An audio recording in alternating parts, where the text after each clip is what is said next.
ভাই যাবেন নাকি? কই যাবেন ভাই? রাজলক্ষ্মী। যাবো। ভাড়া কত ভাই?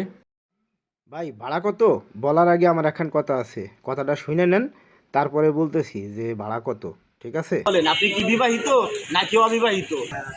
ভাই আমি তো অবিবাহিত। অবিবাহিত, তাইলে ভাড়া পড়বে 100 ভাই, একদম 100। ভাই আমি তো জানি ভাড়া 50 টাকা, তো আপনি 100 টাকা যাচ্ছেন কেন? ভাই ভাড়া 100 চাইছি কারণ যারা বিবাহিত তাদের বউর মনে করেন কসমেটিক্স কিনতে কিনতে আর শাড়ি থ্রি পিস কিনতে কিনতে তাদের পকেট খালি। এই জন্য বিবাহিতদের জন্য ভাড়া হাফ 25, 50 টাকা ভাড়া লিগেল, তাদের জন্য 25। ওইটা তো আমার ভাই পোষাইতে হবে। যারা অবিবাহিত তাদের জন্য আবার ডাবল, 50-এর জায়গায় 100, একদম 100 ভাই। গেলে ওঠেন, না গেলে নাই। ভাই অবিবাহিত বইলা তো ভাইসে গেছি, যেহেতু অটো নাই আর, তাই চলেন যাই।